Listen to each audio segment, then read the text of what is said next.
지금 어느 때보다 힘든 시간 보내고 있습니다. 그리고 어느 때보다 위험한 코로나 상황에 처해 있습니다. 7월이 되면 좋아질 거다 그렇게 기대했지만 세계적으로 변이 바이러스로 인해 또다시 심해진 코로나 상황을 우리도 피하지 못했습니다. 이런 상황을 초래한 것에 대해서 지금 우리 사회에서는 크게 두 가지 입장이 대립해 있습니다. 하나는 더 강력하게 조치를 취해야 되었다 하는 입장입니다. 건강이 가장 중요하다는 거죠. 지금 이 신체적인 안전이 가장 중요하지 경제가 중요한 게 아니다. 이렇게 이제 주장하는 사람들이 있습니다. 그래서 지금 당장 우리의 건강을 위협하는 일을 막는 것이 중요하고 그리고 그래서 지금보다 더 적극적으로 이 일에 대처해야 한다. 이렇게 이제 주장하는 입장이죠. 그래서 너무 안일했다. 막연히 좋아질 거다. 이렇게 생각한 것 잘못이다. 이렇게 이제 강력하게 주장합니다. 또 다른 하는 입장은 결국 경제가 무너지면 다 무너지는 거다. 경제가 무너지면 그거 또 사는 게 아니다. 아니 병에 걸려 죽으나 굶어 죽으나 똑같은 거 아니냐. 죽는 건 똑같은 거다. 그래서 무조건 단계를 높이고 또 이렇게 뭔가 움직이지 못하도록 하는 이런 지침들이 능사가 아니다. 뭐 이렇게 이제 주장하는 입장인들이죠. 그래서 이런 상황 속에서 일부 자영업자분들이 시위를 한다 하는 소식도 여러분 듣고 계실 겁니다. 여러분 어떻습니까? 이 말씀을 듣고 있는 여러분들은 어떤 입장이십니까? 우리가 이 각자의 어떤 입장을 들어보면 다 나름대로 일리가 있고 또 뭐 합당한 그런 이유가 분명히 있는 것은 사실입니다. 그런데 지금 코로나 상황도 문제지만 더 큰 상황이 뭐냐면 이 코로나 상황을 인해서 이 두 입장이 첨예하게 대립해 있다는 것입니다. 그러니까 문제가 뭐냐면 이렇게 대립해서 서로를 탓하는 데 있다는 거예요. 서로를 비난하는 거죠. 그러니까 서로 입장을 이해하기보다는 일방적으로 비방하고 원망하고 있는 게 사실은 우리 사회가 가지고 있는 더 큰 문제입니다. 그리고 이 두 입장들은 다 그 원망을 누구에게로 향하고 있습니까? 정부를 향하지요. 도대체 정부는 뭐 하는 거냐? 자기 입장에서 정부가 어떤 정책과 또 지침을 결정하기를 요구하지요.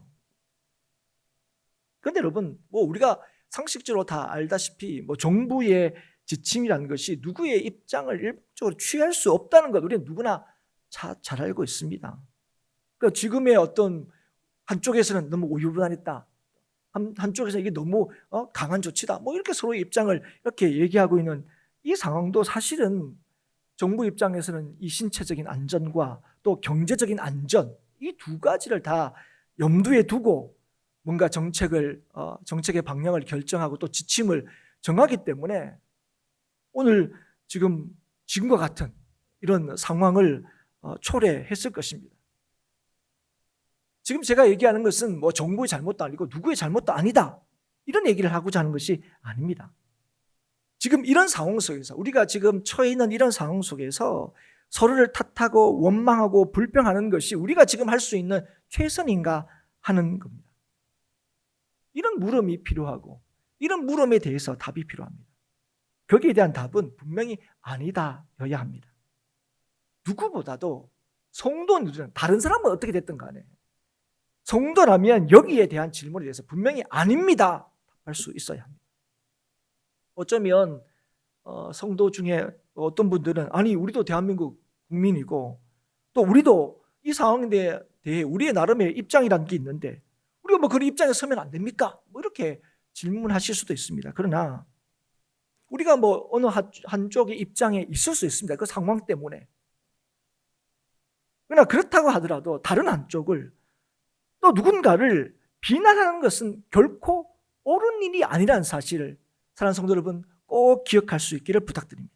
왜냐하면 우리는 성도는 이 세상의 모든 것을 주관하시는 분이 하나님이심을 믿는 자이기 때문에 그렇습니다. 지금 일어나는 모든 일들은 하나님의 주권 안에 있습니다. 하나님의 허락하심이 없으면 참새 한 마리라도 떨어지지 않는다, 우리는 믿고 있습니다. 그런데 이 코로나 상황은 어떻습니까? 하나님 능력 밖에 이런 겁니까? 하나님 모르게 일어나고 있는 일입니까? 절대로 그렇지 않다는 사실을 우리는 알고 있습니다. 그래서 그걸 믿는 우리들이 가장 먼저 취해야 할 태도는 무엇입니까? 이 상황 속에서 이 상황을 허락하신 하나님의 뜻을 묻고 찾아야 한다는 것입니다. 이 얘기는 우리가 숱하게 해왔습니다. 코로나가 벌써 1년 6개월의 시간을 훌쩍 넘어서고 있는데, 지금 이런 상황 속에서 우리는 계속해서 이 시대를 향한, 이 상황을 향한 하나님 뜻이 무엇인가 우리는 찾고 구하고 물어야 된다 쭉 왔습니다. 그런데 사랑하는 여러분, 우리는 1년 6개월의 시간을 보냈지만 사실은 선명하게 하나님 뜻이 무엇인지를 이거다 이렇게 얘기할 수 있는 분들이 몇 분 안 돼요. 물론 교회적으로 큰 상황적으로는 그럴 수 있지만 개인적으로는 왜 그럴까, 이런 물음들이, 의문들이 여전히 남습니다. 그러나 그럼에도 불구하고 지금 여전히 이 상황에서 우리가 분명한 한 가지를 기억해야 합니다. 그건 뭐냐면 우리의 삶에서 일어난 이런 일들은 우연한 일이 아닐 뿐더러 단순한 사건의 연속도 아니라는 겁니다. 여러분, 우리의 삶이라는 것은 우리가 직면하게 되는 상황을 그냥 통과하는 것이 아닙니다. 여러분, 우리의 삶은요, 하나님께서 이루시는 역사를 통과하는 것입니다. 여러분, 우리의 삶이라는 것은 하나님께서 행하시는 모든 역사의 과정들을 지나가는 것입니다. 그래서 여러분, 이 모든 일들은 합력하여 선을 이루시는 하나님의 역사라는 사실을 우리는 잊지 말아야 합니다. 그래서 이 상황들을 하나님께서 하나님의 택한 백성에게 허락하고 계시다는 사실을 기억해야 된다는 거예요. 그래서 여러분, 오늘 우리가 이 아침에 읽은 이 말씀은 우리가 처해 있는 지금의 이 어려운 상황 속에서 더더욱 기억하고 붙들어야 하는 말씀입니다. 만군의 하나님 여호와께서 함께 계시니 다윗이 점점 강성하여 가니라. 여러분, 이 짧은 이 한 구절의 말씀은 먼저 당시의 상황을 말해줍니다. 다윗은 사무엘 선지자로부터 기름 부음을 받았습니다. 그러나 기름 부음을 받은 이후에 바로 왕이 되지 못했어요. 12년 동안 사울에게 쫓김을 당하게 됩니다. 그러다가 유다 지파의 왕이 되어서 헤브론에서 7년 6개월 동안 유다를 다스리게 됩니다. 그 기간 동안에 사울의 집과 다윗의 집 사이에 전쟁이 있게 되고, 그 전쟁이 오래 지속이 되면서 시간이 지날수록 3장 1절에 보시면 다윗은 점점 강하여 가고 사울의 집은 점점 약해져 갔습니다. 그리고 드디어 5장, 오늘 사무엘 5장 1절에 보시면 이스라엘 모든 지파가 다윗에게 나와서 기름을 부어서 이스라엘의 왕으로 삼게 됩니다. 그리고 이제 소위 이 유다와 이스라엘의 통일된, 물론 이때는 이후에 솔로몬 시대 이후에 나눠진 그런 분열된 왕국은 아니었지만, 그러나 본의 아니게 이렇게 나누어져 있던 이 나라가 하나 된 그런 상황에서 이제 이 다윗이 왕이 되었습니다. 그리고 왕이 된 이후에 오늘 5장 6절 이하에 보시면 다윗이 뭘 하느냐 하면 예루살렘을 정복하려고 합니다. 왜냐하면 이 예루살렘이 이 당시에 유다와 이스라엘을 다 아우를 수 있는 그런 지리적 위치에 있었기 때문이었습니다. 그런데 누구나 다 그런 생각을 했을 수 있겠지만 실제로 그 예루살렘을 정복하여 수도로 삼지는 못했습니다. 사울 시대까지는 이 예루살렘이 미정복지로 남아 있었습니다. 거기는 여전히 여부수 족속이, 여부수인들이 살고 있었다는 거죠. 이 예루살렘을 수도로 삼고자 했을 때 이 다윗의 시도에 대해서 여부수인들이 뭐라고 했습니까? 조롱했습니다. 그 일은 결코 성공하지 못할 거다, 이렇게 조롱할 만큼 그 예루살렘을 점령하는 일은 쉬운 일이 아니었습니다. 그런데 너무나 쉽게 이 다윗은 이 예루살렘을 점령하고 수도로 삼게 됩니다. 이러한 일련의 과정을 우리는 만군의 하나님 여호와께서 함께 계시니 다윗이 점점 강성하여 가니라. 이 말씀으로 설명할 수 있을 것입니다. 하나님이 함께 하심으로 강성하여지는 이 다윗을 누구도 막을 수 없다. 그 정도로 다윗은 굉장히 강력해지고 있다. 강력한 그런 삶을 살고 있다. 그렇게 우리가 이해할 수 있다는 거예요. 그리고 이건 즉각적으로 외교 관계에서도 드러나게 됩니다. 보면 11절부터 바로 어떤 사건이 나옵니까? 두로왕 히람이 다윗을 위하여 사절단을 보내고 사람들을 보내가지고 집을 지어주는 거예요. 왕궁을 지어줬다 하는 것입니다. 여러분, 그 정도로 지금 다윗은 굉장히 강성해지고 있다는 것을 우리가 볼 수 있죠. 그런데 여기에서 그 상황들, 지금 다윗이 누리고 있는 그 상황들을 다윗이 어떻게 이해하고 있었냐 하는 것을 우리가 주목해 볼 필요가 있습니다. 기름 부음을 받았지만 도망다니고 유다의 왕이 되었지만 여전히 동족끼리 싸워야 하는 상황에서 이제는 그 이웃 나라도 두려워할 만큼 강하게 된 이 상황에서 다윗은 지금 자신이 누리고 있는 이 상황 자체를 바라보고 있지 않고 있다는 사실을 우리가 보아야 한다는 거죠. 무슨 말이냐면 지금 자기가 누리고 있는 그 상황 자체를 자신의 힘으로 여기고 있지 않다는 거예요.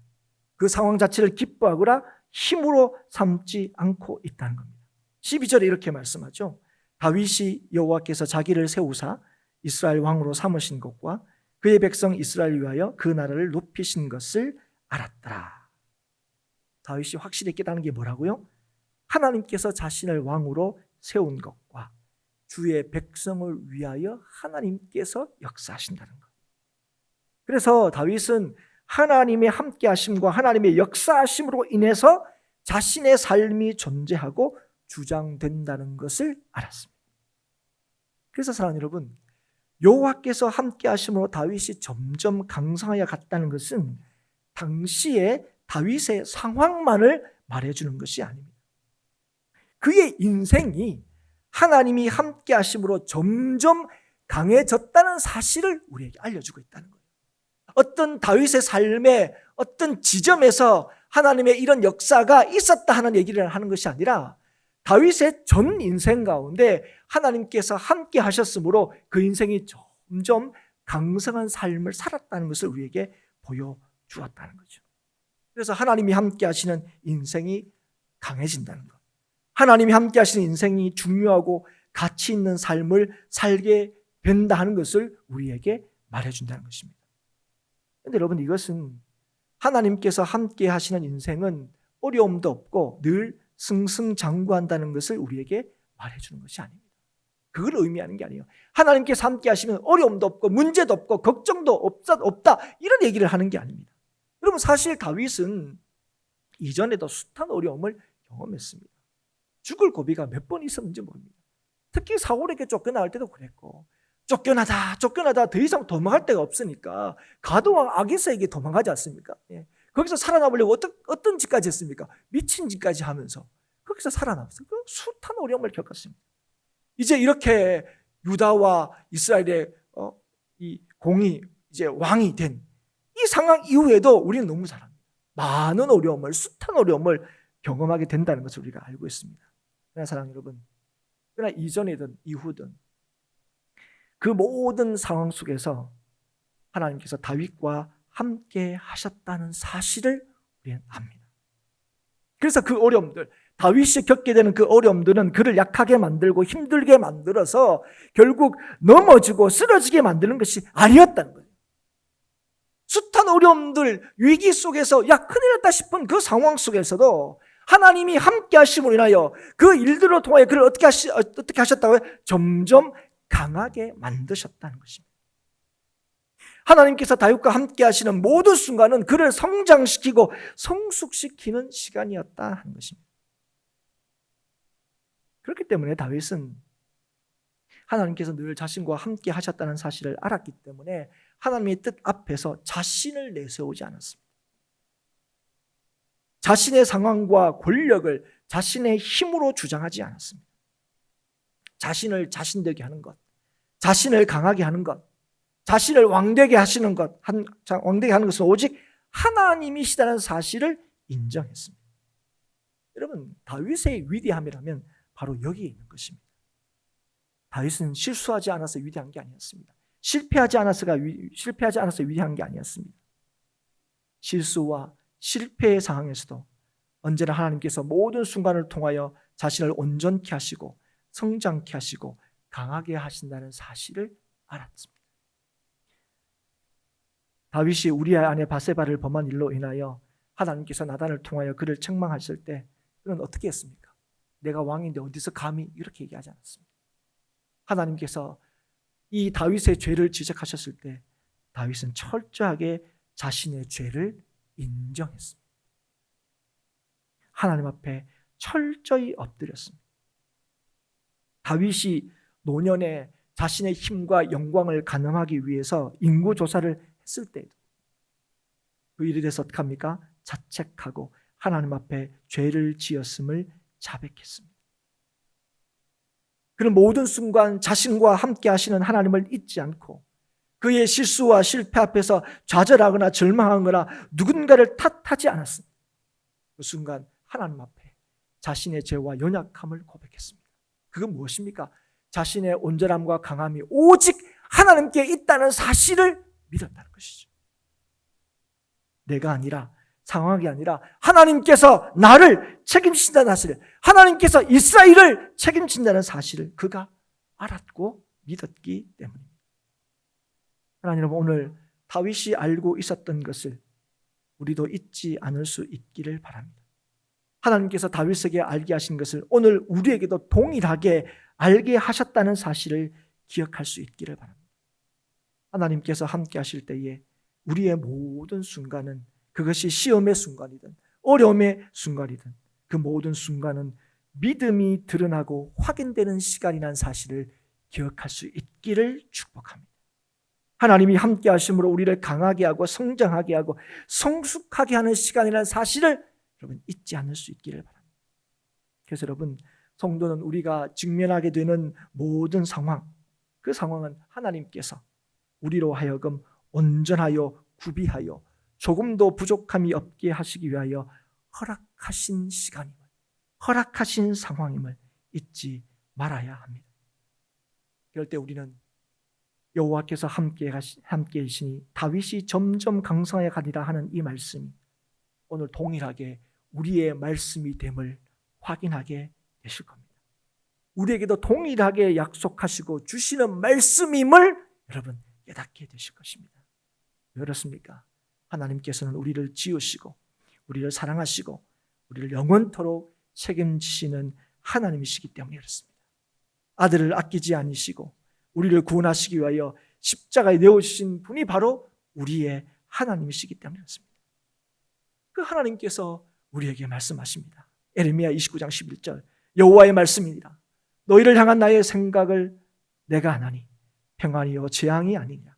너희에게 미래와 희망을 주는 것이라. 여러분, 우리 이 말씀을 너무 참 좋아합니다. 근데 여러분, 우리가 참 좋아하고 힘들 때마다 붙드는 이 말씀을 처음 누구에게 주신지 여러분 아십니까? 에레미야를 통하여 유다의 마지막 왕인 시드기야 시대 때에 이미 바벨론 포로로 끌려간 유다인들에게 주신 하나님의 말씀입니다. 에레미야는 이 말씀을 하나님으로부터 받고 편지를 써서 바벨론의 포로로 끌려가고 있는 유다 백성들에게 이 편지를 통해서 하나님의 뜻을 전하게 됩니다. 뭐라고 전합니까? 너희를 향한 하나님의 생각은 재앙이 아니라 평안이다. 너희를 다시 돌아오도록 하는 것이 하나님의 계획이다. 그렇게 하나님의 뜻을 전하면서, 그래서 하나님께 부르짖어라. 나를 찾으면 나를 만나리라 말씀하시는 거예요. 사랑하는 여러분, 그런데 이 말씀이 누구에게 주어지고 있다고요? 처음 누구에게 주어졌다고요? 포로로 끌려간 유다인들입니다. 사랑하는 여러분, 그들은 자신들은 재앙 가운데 있다고 생각했을 것입니다. 그들은 하나님은 전쟁에서 패배하셨고 자신들은 더 이상 소망이 없다고 생각하고 있었을 것입니다. 그런 그들에게 하나님께서 말씀하시는 거예요. 그들을 향한 하나님의 생각과 계획은 평안이다. 내가 너희에게 미래와 희망을 준다 말씀하시는 거예요. 그래서 그들을 향한 이 평안, 하나님이 이루시는 그 평안을 확인하고 누리는 길은 하나님을 믿고 찾고 구하는 데 있다 말씀하시는 거예요. 그래서 12절 이후에 이렇게 말씀하십니다. 너희가 내게 부르짖으며 내게 와서 기도하면 내가 너희들의 기도를 들을 것이요 너희가 온 마음으로 나를 구하며 나를 찾을 것이요 나를 만나리라. 이것은 여호와의 말씀이니라. 나는 너희들을 만날 것이며 너희들을 포로된 중에서 다시 돌아오게 하되 내가 쫓아보냈던 나라들과 모든 것에서 모아 사로잡혀 떠났던 그곳으로 돌아오게 하리라. 이것은 여호와의 말씀이니라. 사랑하는 여러분, 하나님께서 우리를 향한 생각이 평안이라는 것은 앞으로 단순히 있게 될 일, 예루살렘으로 돌아가게 될 것이라는 희망 때문에 하나님이 우리를 향한 생각이 평안이라는 것이 아닙니다. 모든 것을 계획하시고 이루시는 하나님께서 지금도 여전히 우리를 향하여 평안을 이루고 계시다 하는 말씀입니다. 돌아오게 될 때, 포로 생활이 끝날 때 비로소 우리는 평안하게 될 거다 하는 것이 아니라는 겁니다. 하나님께서 우리에게 약속하신 그 평안은 우리의 인생의 어떤 지점이나 어떤 상태를 말씀하시는 게 아닙니다. 우리를 향해 평안의 생각을 가지고 계시는 하나님께서는 모든 상황에서 평안을 이루어 가신다고 말씀하고 계십니다. 그래서 포로로 끌려간 그 유다인들을 향하여 너희들이 그곳에서도 하나님께서 너희를 향하여 평안을 이루시는 분이라는 사실을 믿으라는 거예요. 찾으라는 거예요. 구하라는 거예요. 그러면 하나님께서 너희 가운데 평안을 주시는 하나님이라는 사실을, 지금의 이 상황은 반드시 벗어나야 될, 잊어버려야 할 시간들이 아니라 여전히 하나님께서 우리를 통하여 하나님의 놀라운 구원의 역사를 이루실 뿐 아니라 그 구원의 역사 가운데서 우리를 향하여 하나님의 평안을 이루어 가시는 시간임을, 우리를 더 온전케 하시고 우리를 회복케 하시고 우리를 더 견고하게 만드시는 하나님이 함께 하시는 시간임을 알게 될 거라고 말씀하고 계시는 겁니다. 여러분, 이것을 믿음으로 모든 상황에서 하나님의 역사하심을 신뢰하고 순종하고 기도하는 것이 우리의 삶이 될 때 우리는 주의 주시는 평안을 오늘도 내일도 변함없이 누리게 됩니다. 우리를 더 온전케 하시는 하나님의 역사하심을 경험하게 된다는 거예요. 우리의 판단으로는 지금 코로나 상황이 더 심해졌으니까 우리는 더 힘든 상황에, 우리는 더 약한 상황에, 우리는 더 어려운 상황에 처해 있다고 우리는 생각합니다. 그러나 사랑하는 여러분, 하나님께서는 이 모든 상황을 통하여 점점 우리를 더 강하게 만들어가고 계시다는 사실을 기억할 수 있기를 축복합니다. 상황에 함몰되거나 일희일비하지 않고 우리를 붙들어 주시고 우리를 성도답게 살게 하시는 하나님의 함께 하심을 더 신뢰할 수 있기를 주의 이름으로 축복합니다. 이럴 때 우리는 실제로 우리에게 평화를 더하시고 우리를 온전케 하시고 우리를 더 강하게 하시는 하나님의 함께 하심으로 인하여 담대하게 우리에게 주어진 이 날을 힘있게 살아가게 될 것입니다. 이것을 우리는 변화라고 부를 수도 있고 성장이라고 부를 수도 있고 또 아니면 성화라고 부를 수도 있을 겁니다. 분명한 것은 점점 하나님께서 우리에게 허락하시는 모든 상황 속에서 하나님이 함께 하심으로 점점 하나님 백성답게 하시는 것, 성도답게 하시는 하나님의 역사하심을 우리가 보게 된다는 거예요. 우리가 점점 더 거룩해져가는, 점점 하나님의 백성다운 우리의 삶을 확인하게 된다는 것입니다. 여러분, 그게 여러분 하나님께서 우리에게 주시는 은혜이고 그것이 우리의 삶에 허락하시는 평안입니다. 우리의 삶에 찾아오는 모든 상황 속에서 그게 때로 우리가 기대하던 일이든 때로는 그렇지 않은 일이든 그 일을 통하여 점점 우리를 성도답게 하시는 하나님의 변함없는 역사가 있다는 사실을 기억할 수 있기를 주의 이름으로 축복합니다. 우리가 맞는 수많은 위기에서도 우리로 하여금 기뻐하도록 하시는 하나님의 변함없는 함께 하심이 있다는 사실을 기억할 수 있기를 바랍니다. 그래서 믿음으로 날마다 주를 찾고 구함으로 오늘도 우리 가운데 평안을 허락하시고 은혜로 우리를 점점 온전케 하시고 간경케 하시는 하나님의 역사하심을 오늘도 경험할 수 있기를 바랍니다. 그래서 어떤 순간에도 주로 인하여 감사와 기쁨이 넘치는 삶을 살아가는 우리 모든 행복한 교회 성도들이 될 수 있기를 주의 이름으로 축복합니다.